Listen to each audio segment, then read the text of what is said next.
thing that you need, and that is these white face slots. I prefer white in case you get some that colors may run, and we'll need these to sponge off the watercolor paper once I wet it. So you'll notice here that I have the watercolor paper and the stretcher board all set up on my palette here, my table. So what I'm going to do is I'm going to wet it. You'll see all kinds of videos on how long you should wet watercolor paper.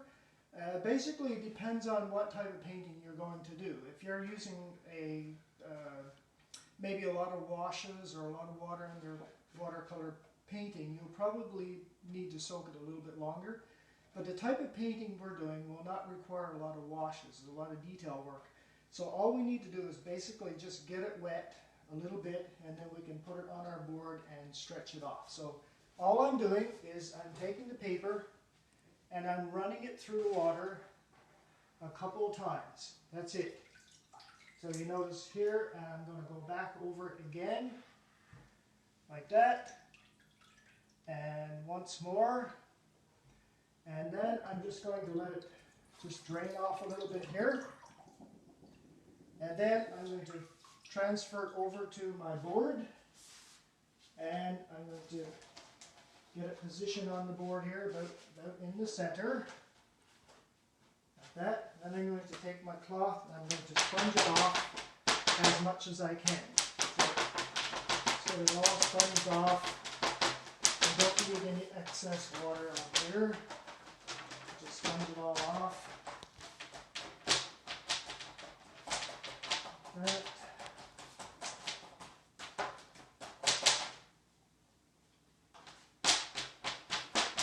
Just bear with me. Okay, so once I get that side sponged off as much as I can, now I'm going to lift it off the board. I'm going to wipe as much excess water off the board as I can, and then I'm going to flip it over.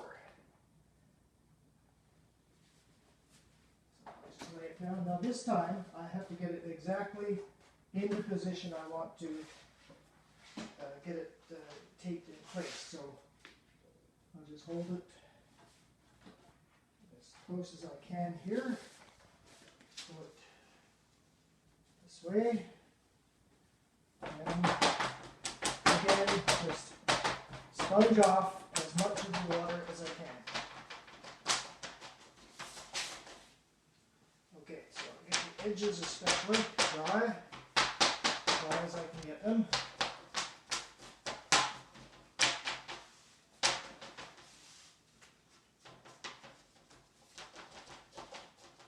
Okay, now we get my craft paper, and normally I like to start with the longer side first. So I get a little area on the side here, and I got to wet the gummed paper.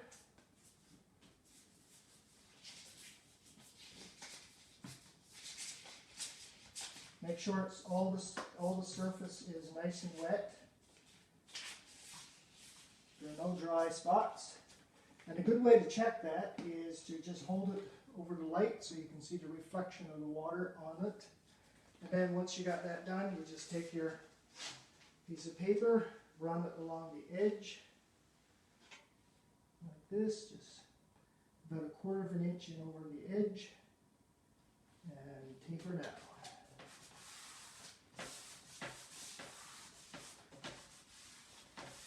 And normally if the paper is not over the edge like that, I'll just fold it underneath.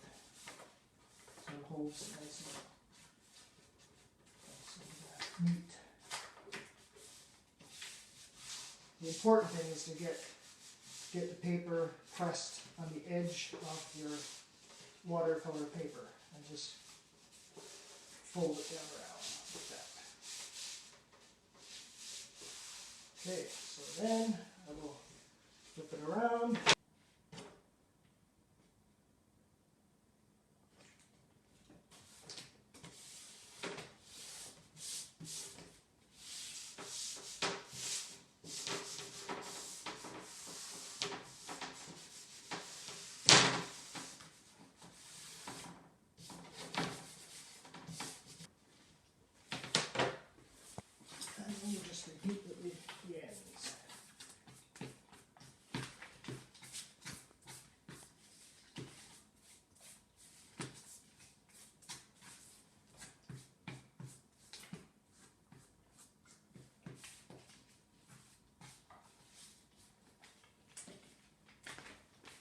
Now, a trick that I've learned over the years is you can actually take your fingernail and mark the edges so you know how far over you're going with your tape. And you can just press it down.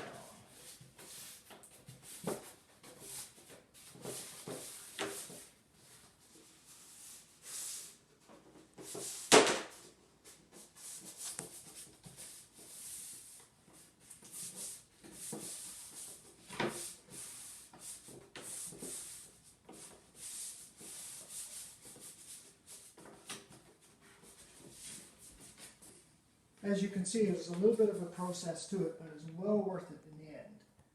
So again, I will mark there and put it in place.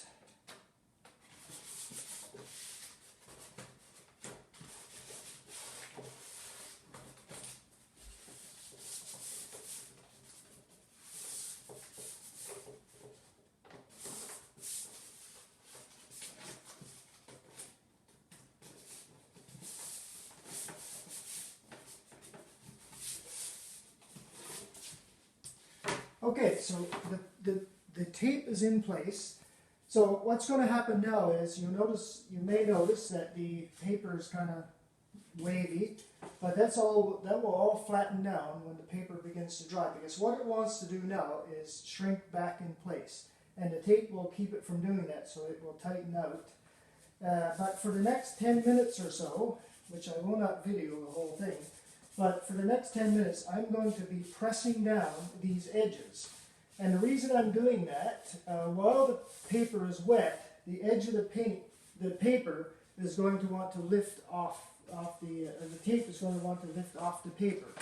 So I have to prevent that from happening by pressing down around the edges until the paper is dry enough that it will stay in place. And usually that takes about 5 to 10 minutes. So for the next little while, I'm going to be here pressing down paper. And I'll see you in the next video. Thanks.